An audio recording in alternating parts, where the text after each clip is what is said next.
O Panginoon namin dakilang Yahuday, pinupuri ka namin sa iyong dakilang pangalan. Sa pag-ibig mo ay walang katangkan. Thank you for your grace of love, mercy, and forgiveness. Here we are lifting our praise to you.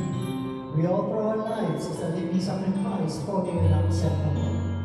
We acknowledge our sins, transgression. We surrender ourselves completely. Touch our lives with your healing grace.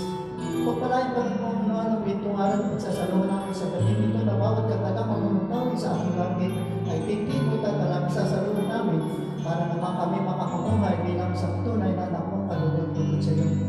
Then, Lord Jesus, we declare all kinds of healing sa aming mga katawan at sa mga pamilya, mga namin sa buhay, at all the blessings that we need in every area of our lives. In the name of Jesus, we declare the unity of our hearts, with a loving heart, a forgiving heart, a grateful heart, proclaiming that you're the King of Kings and the Lord, our Savior. And for this, we can complete in absolute victory in the powerful name of the Son Jesus Christ. Amen. In the name of the Father, the Son, and the Holy Spirit. Amen.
Gospel reading tonight is according to John chapter 1. This is we're going to use the short version, 1:45.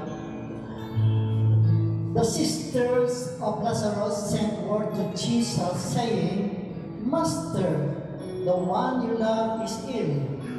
When Jesus heard this, he said, This illness is not to end in death, but it is for the glory of God. The Son of God may be glorified through it. Now Jesus loved Martha and her sister and Lazarus. So when he heard that he was ill, he remained for 2 days in the place where he was. Then after this, he said to his disciples, "Let us go back to Judea." When Jesus arrived, he found that Lazarus had already been in the tomb for 4 days. When Martha heard that Jesus was coming, she went to meet him, but Mary sat at home. Martha said to Jesus, "Lord, if you had been here, my brother would not have died. But even now I know that whatever you ask of God, God will give you." Jesus said to her, "Your brother will rise." Martha said, "I know he will rise in the resurrection on the last day." Jesus told her, "I am the resurrection and the life. Whoever believes in me, even if he dies, will live. And everyone who lives and believes in me will never die. Do you believe this?" She said to him, "Yes, Lord. I have come to believe that you are the Christ, the Son of God, the one who is coming into the world." He became perturbed and deeply troubled and said, Where have you laid him?" They said to him, "Sir, come and see." And Jesus wept. So the Jews said, "See how we love him." But some of them said, "Could not the one who opened the eyes of the blind man have done something so that this man would not have died?" So Jesus prepared again, came to the tomb. It was a cave, and a stone lay across it. Jesus said, "Take away the stone."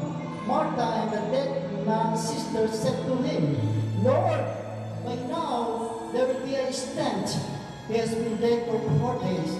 Jesus said to her, "Didn't I tell you that if you believe, you will see the glory of God?" So they took away the stone. And Jesus raised his eyes and said, "Father, I thank you for hearing me. I know that you always hear me, but because of the crowd here I have said this, that they may believe that you sent me." And when he had said this, he cried out in a loud voice, "Lazarus, come out!" The dead man came out, tied hand and foot with burial bands, and his face was wrapped in a cloth. So Jesus said to them, "Untie him and let him go." Now many of the Jews had come to Mary and seen what he had done, began to believe in him. My brother and sister, ito mga mabuti balita natin, Panginoon, dakilang Yahweh ang Shaddai. Puri ka namin, Panginoong Hesus. Amen. Magandang gabi sa inyo Pwede na po mga senior. Kung konti naman yata ang hindi senior. Ang daming pinamaan, isa na ako. So my brother and sister, talaga naman ang sekreto ay pasasalamat din. Makita mo tayo maraming pasalamat din tayo binaan wala. So it means come to the Father today with a grateful heart, with one voice, singing, shouting, worshiping with joy and thanksgiving. Brother and sister, thank Him right now for taking your burdens, mga problema nyo sa inyong buhay. Ayun si Brother Gary sa natulog, nakatulog-tuloy ng sobra-sobrang oras. And giving you peace kasi puro kapayapaan. Thank Him for everything, for answering your prayer. Thank Him for your healing. Thank Him for your family. Katulad nito, ang dami-dami natin. Amen. Thank Him for inviting for all of us to be here. Praise and worship as one family, one heart, one spirit, and worshiping our God, Yahweh Shaddai. Thank Him for your salvation. Ang daming pasasalamat. Thank Him for loving you today and give you a new life. Bagong taon na. Thank Him for His faithfulness. Amen. So, isaksak natin ito sa puso natin. Amen. Pasok sa puso into our heart that Jesus came here on earth to save the sinners, to heal the sick, and to give grace, blessing, and to give victory to the church. He wants to save us. Save tayo forever. Isang destination. Saan? Langit. Amen. Because He wants to deliver us into be with Him in the paradise. He will never give up on you. So stop looking at your negative circumstances. Keep your eyes on Jesus, and His abundance of life will flow into every area of your life. Amen. Hindi po ko galit. Ganado lang. Okay lang po ba yun? John 11 verse 41-42, thanksgiving can rise the dead. Oh, wow. And Jesus lifted up His eyes and said, Father, thank you that you have heard me. And I know that you always hear me. After Jesus had said this word, he cried a loud voice, Lazarus, come forth. Ano nangyari? Palundag-lundag si Lazarus. Ito pala ang dapat gawin natin, lagi magpasalamat sa ating Panginoon. Amen? Huwag naman yung gagawin pag pinamatay kayong kapitbahay, pagkadahan kayo, papabangunin nyo yung patay. Masisisante ako ni Sister Meg. Sabi ni Brother Jimmy, unless led by the Holy Spirit, ha? Ano sabi sa gospel reading? Your brother will rise, Martha said.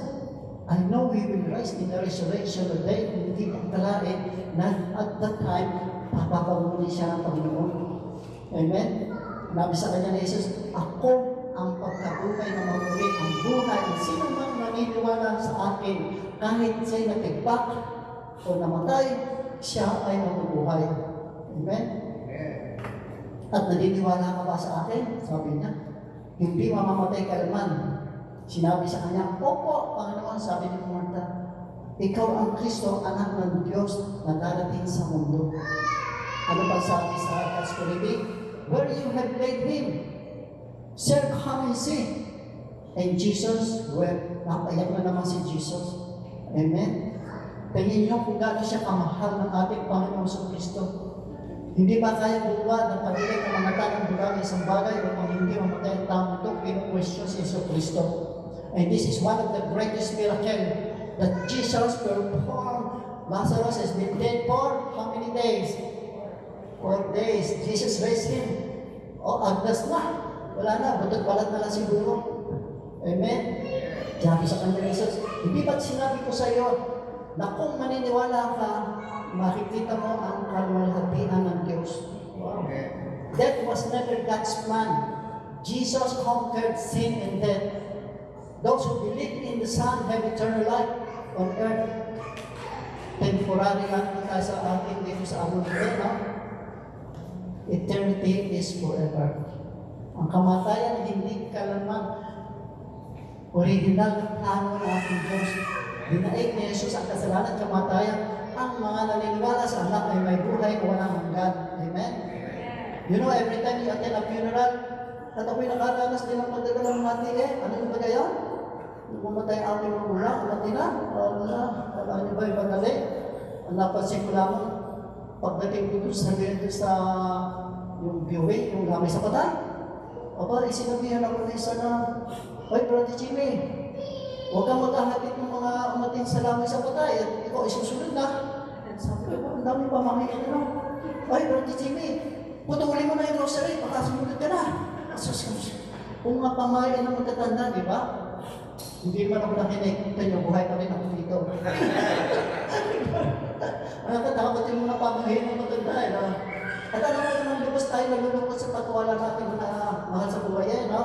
Umalis sa mundo pa rin. Ngunit hindi naman talaga tayo iwan di ba? Pag sila ibuhay pa sa ating mga puso at alaala, hindi kita mailimutan. Paborito kaya pagpatay.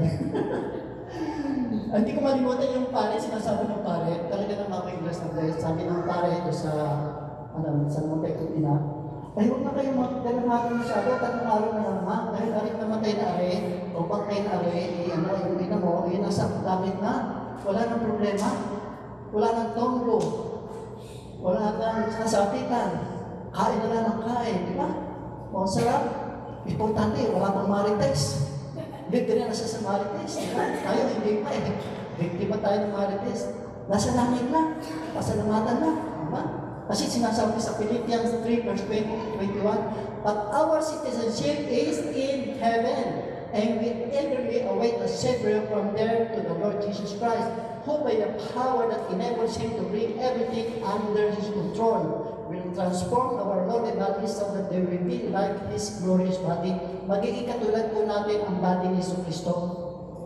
Kaya kung mayroong mga dyan, pwede tayong pumasok, miski sa lahat ng pinto, makakapasok tayo dahil bilang a glorious body like Jesus Christ. Amen? Remember, death was never part of God's plan. Death came before because of sin of Adam. As much as God hates sin, God hates death.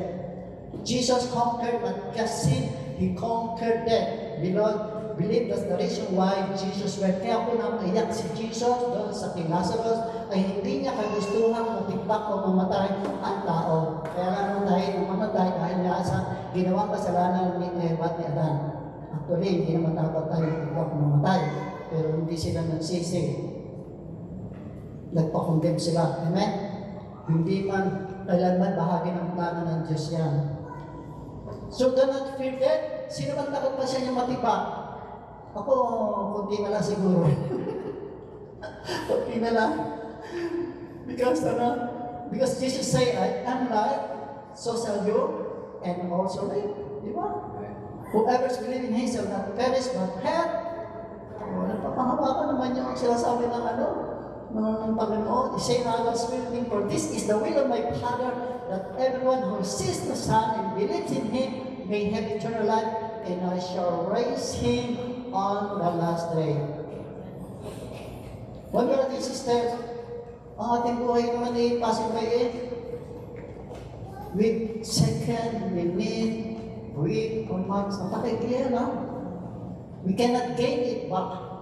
Our life here on earth is temporary. All of us are going to die.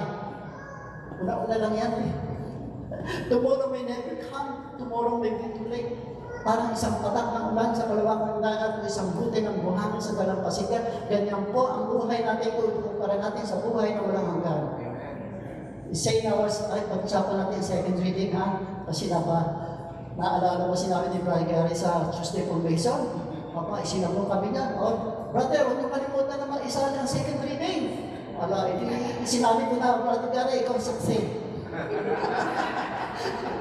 Pamalita mo kay Brother Diri, ha? Bakit mga samang pa? Yan, sinabi sa second reading, Romans 8, verse 11. 11 na lang kasi nangarari. Brothers and sisters, if the Spirit, the one who raised Jesus from the dead, will dwell in you, the one who raised Christ from the dead will give life to your mortal bodies, also through His Spirit dwelling in you. Ano ibig sabihin nun? Eternal life. Diba? We are eternally secure 100%, say the Holy Spirit. Amen? O ang Espiritu nitong bumuhay kay Jesucristo mula sa napatay ay nananahan sa inyo, siya ay bumuhay kay Kristo mula sa napatay, ay magbibigay buhay din sa inyong mga katawan may kamatayan. Ang liwa-liwanag eh, diba? If you have been feeling tired, weak in your body, what you want is for the Holy Spirit in you to give life to your mortal bodies.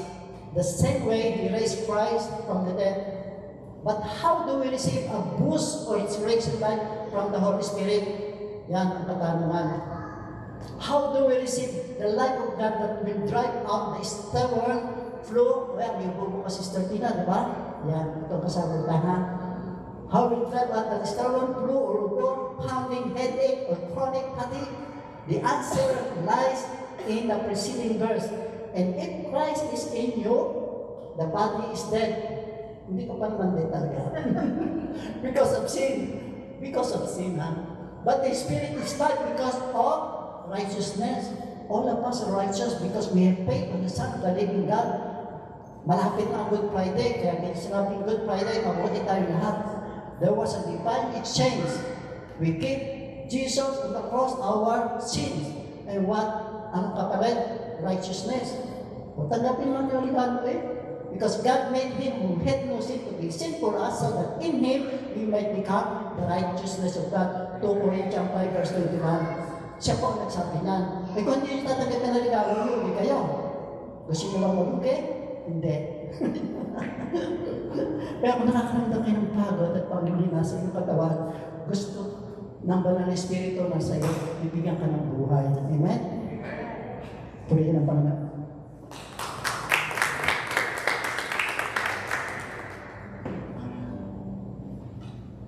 Eternal life and hope, young hope beyond death. That was never original plan, it entered through sin. Amen? Gusto niyo magkwento naman ako? Maraming makatulog na sa inyo dyan eh. Lang? Hindi ako masanay na nagkukwento pero I will try ha. Para mawala ang nervous ko. Ako ang nervous. Ito yung nangyari sa isang parang liblib na lugar, Puok, ha? Ayan, liblib na Puok. Ang pangalan po nito ay si Cesario, ha? Namuhay na mag-isa sa kanya ng isang isang baryo o liblib na Puok. Ang kasama niya po ay isang alagang aso. Lalo na display, hindi tayo sa aso, di ba? Yan po ang kanilang ang meron din naman katapusan ng buhay ng aso di ba? Natigbak ang aso, namatay. Ha?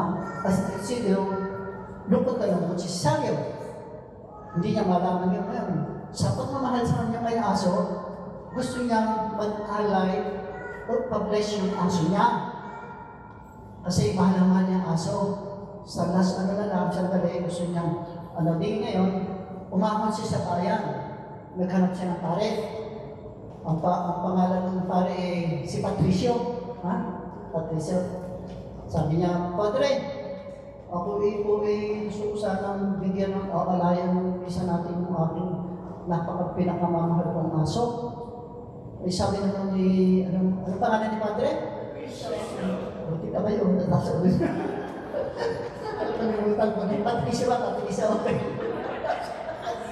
Kapag nagkukwento na limang kapag. Ano ba ganyan? Ayan si Patrice. At sabi na, alam mo, ano pangalan ng nialaga na siya? Cesario. Sabi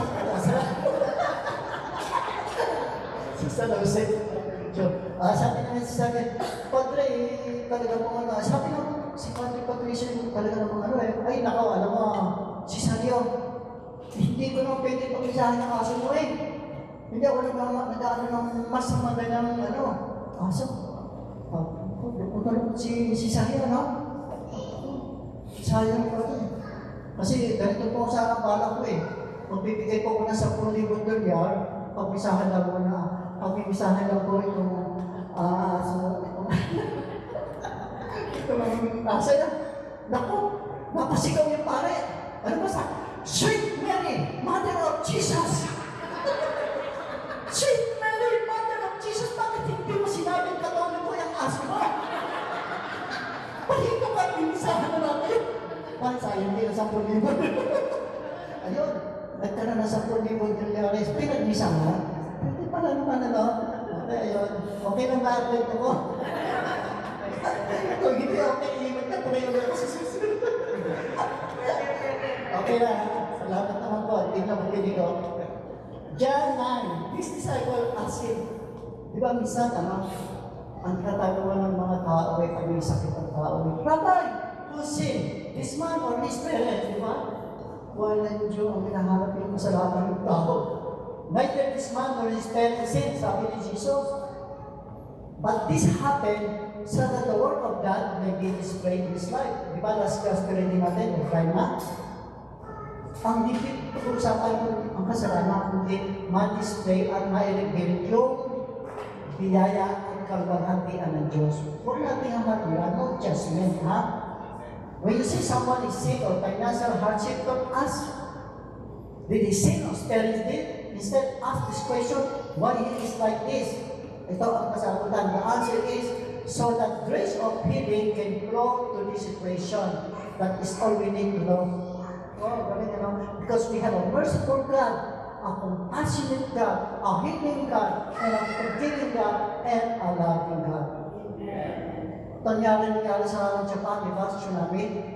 Ang dami namatay. Kung sabi, hindi sila niniwala sa Diyos. No, don't say that. So that is not counting the word sin. He is waiting for them to come back to Him and to reconcile to Him. He is waiting for us. God's love is unconditional. God's love is available to everyone. Miski sinaktan mo siya, miski nag-rebellious ka sa Kanya, miski nagkasala ka sa Kanya, mahal na mahal ka pa rin sa Kanya. Mahal na mahal ka niya. He cares for you. Hindi nagbabago. Everlasting love. Kaya naman tayo nakakabago pag nagkamali di ba? Kung sabi hindi kayo nagkakamali, ako nagkakamali din. Pero balik ka sa Panginoon. Because when Jesus died on the cross for our sin, from death to life, it takes the blood of Jesus, the precious blood of Jesus, and thank God for His grace of love and forgiveness. We are no longer sinners. Don't be sin conscious. Don't be Satan conscious. Be Jesus conscious. Be grace conscious. Be forgiveness conscious. Dahil tayo ay nag-confess na. Kailan ka nag-confess? Ayun, kita na. Be forgiveness conscious tayo. Pinatawad na di ba? Huwag na kayong babalik yung kasalanan nyo. And, erase na sa memory ng Panginoon, wala na. He will remember your sin no more. Wala na. Kaya huwag na kayo, this is our Jesus, full of grace and truth. He did not only heal the sick, but also forgives. God desires that you live in a victory in every area of your life. Kayo ba ay may mga kasakitan dyan? Bugo? Tulad na? Diba? Meron ba kang kasakitan? Gout? Rayuma? Arthritis? Asma? God wants to give you healing, ha? Heal na kayo ngayon. Ngayon, makikita pa lang, heal na kayo. Are you struggling with a broken relationship? God wants to give you restoration and peace. Are you facing physically, spiritually, or emotionally? God wants you to provide and supply all your needs. Ano mang patay sa buhay mo? Patay sa financial sa relasyon. Sabi naman ng isang brother, hindi ko naman tandaan kung yung pangalan ng brother na yun Brother, meron akong patay. Anong patay? Patay na kuko. Sus ko naman, sa dami ng patay, kuko pa. Huwag ka mag-alala, brother. I-pray over natin yan. Magkakakulay rosas, ang tingin patay na kuko.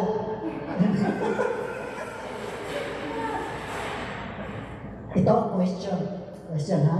If you're asking, what must I do to receive my healing? Question, ha? The answer is, believe in Jesus. Amen. Who himself took our infirmities and bore our sickness. Matthew 8, verse 17. So my brothers and sisters, faith is vital to your miracle. Not faith in your ability, but faith in the living God. We must believe that He is the source. We must believe that He is the answer. We must believe that He is the rewarder. Seek Him, seek the giver, not the gift. Amen? We must believe that healing comes when Jesus comes. Seek Him. Patuloy ngayon, nandito na si Jesus. Answer prayer na kayo sa inyong mga nararamdaman mga kasakitan. Kasama ang mahal natin sa buhay. Say the word of healing. Because Jesus paid for the price for your healing. Bayad na Ha? So if the devil say, pag sinabi ng demonyo sa inyo, you cannot be healed. Maniniwala ba kayo doon? No. Just declare, Jesus has paid for my healing. Disease and sickness, no right in my body. Paglaban niyo, ha? I am healed. In Jesus' name. Amen. Ito, encouragement, trials. Big strong tayo, ha? Trials are temporary. Temporary lang yan. God is not behind my trouble. He is the answer.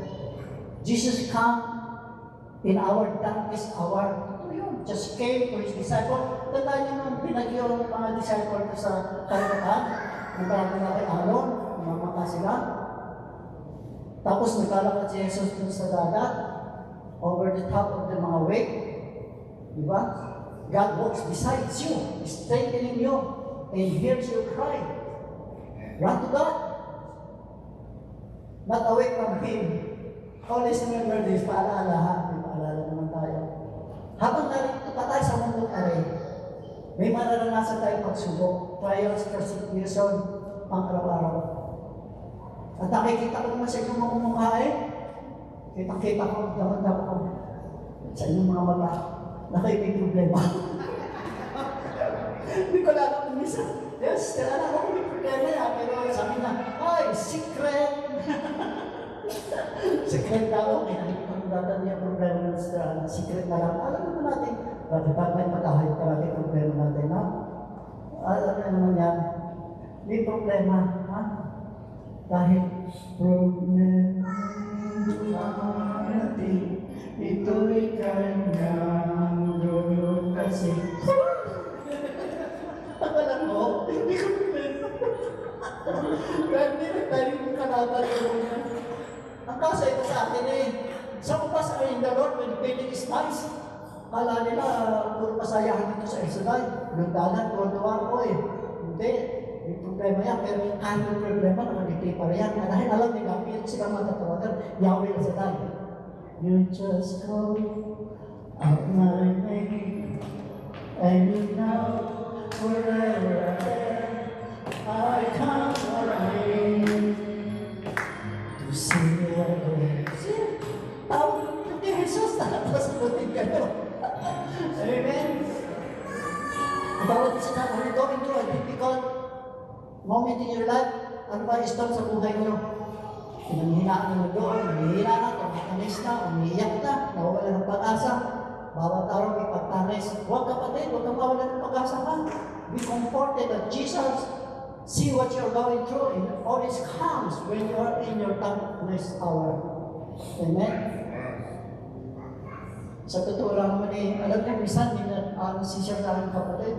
Alam mo, Brother Jimmy, may nakaapi sa akin eh. Ba? Wala na medyo. Sino kaya nakaapi sa'yo? Basta ako yung nakakaras. Alam niyo ba na mapapalit ang mga inaapi? Sabi ko, bakit ka malulungkot? Dahil, si Elsa tayo, mapapalit ang mga inaapi. Sapagkat si Elsa tayo, makakapit ka. Kung walang mga api sa inyo, maghanap kayo ng mga api. Madaling makakita ng mga api. Ha? Yan. Para maging matanong kayo. Sabi ng Diyos eh. Maliwanag po ba? Maliwanag ang salita ng Diyos. Makinig kayo. At isagawa. Ay, ito. Good news. Today, you and I are free from the curse of sin. When we fully receive the forgiveness of our sin that Jesus paid the price, we are living in the power of new covenant. We are under grace, not under the law. It's not about what we can do, it's about what Jesus has already done. Mahaya na sa sumpa, kasalanan, ang paglubos na tinatanggap ang kapatawaran ng ating mga kasalanan at binayaran ng Diyos sa cross. Mabubuhay tayo sa kapangyarihan ng bagong tipan, hindi tungkol sa anumang kayang gawin, hindi tungkol sa kundi ito'y tungkol sa nagawa ng Jesus. Amen. Because Jesus sacrificed at the cross, God imputes righteousness to those who strive the law, ha? Kasi pag sa iyo, hihirapan eh. Maninindigan sila sa ginagawa nila, obedience or righteousness. Hindi, nawala na rin ni Jesus. Amen? But because Jesus Christ took our sin and gave His righteousness, this is a covenant of righteousness. It comes by faith, not works, ha? Always by faith, not works. It's only by faith we can please Him. And that faith will empower to obey Him. Kaya naman kayo lagi ito eh. Nakapulay dyan eh. It's only by the grace of God, kaya kayo nakapulay dyan. Huwag yung pagmapalaki na kayo nagluto ng kardirete dyan. Sabi na, ay salamat sa Diyos, binigyan ako ng pira para makapagluto at binigyan ako ng karunungan para ako magluto. Balik sa Panginoon ang papuri, hindi interesado ang mga tao sa ginagawa niyo sa Panginoon. Interesado ang tao sa ginagawa ng Panginoon ang pagpapala sa iyo. Amen po ba? And because of the grace of God, because of His everlasting love, that no one can separate us from the love of God. Totoo yun. He humbled Himself and died on the cross for the forgiveness of all our sins. Sige po, para hindi na ako mag-overtime, may magsitayo na po tayo. So, panglang ko sa dahil, salamat po sa gabi ko. Bago na po ngayon, malapit na po ang Friday, ang Passion of Christ. I always say, pagpagsakit. Salamat po po. At lagi ko inaalala ang ginawa mong sacrifice sa cross. And this is one of the greatest miracles. Always remember this.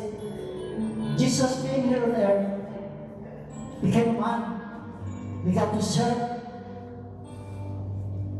and died on the cross. Jesus said, "This is your king." Think about it. A man of soldiers began to speak to the Son of the living God.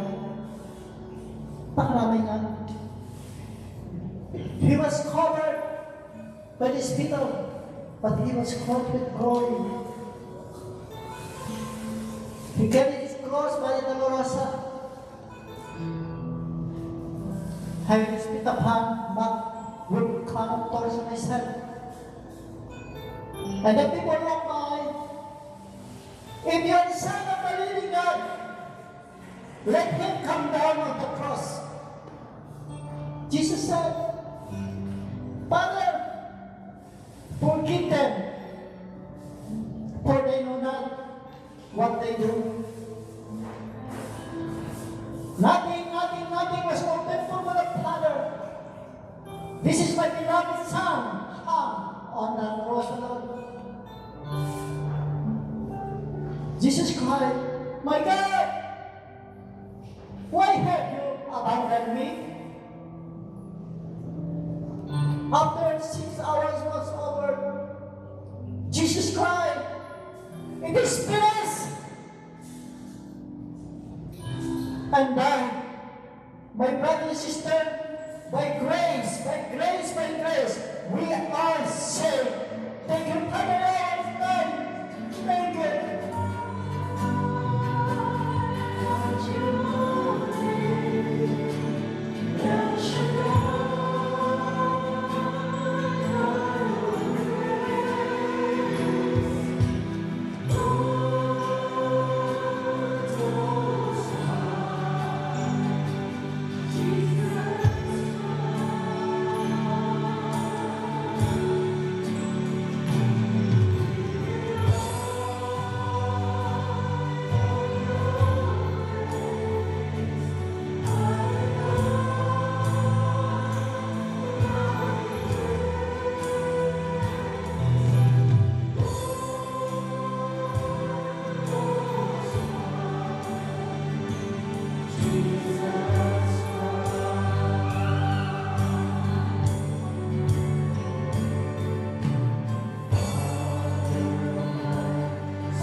receive ng healing in all kinds of sickness, including your family and loved ones.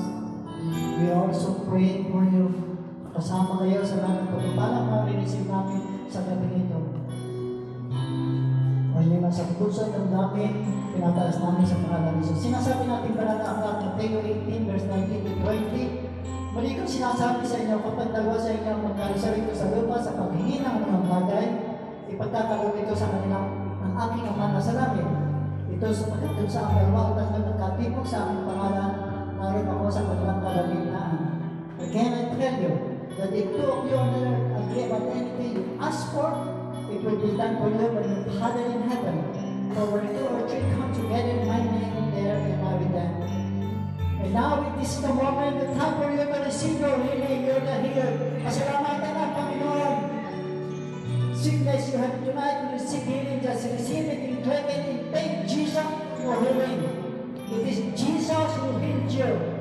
By the grace of God. Itong oras na sa daling natanggap ang lahat ng pagpapala na kailangan natin sa ating buhay.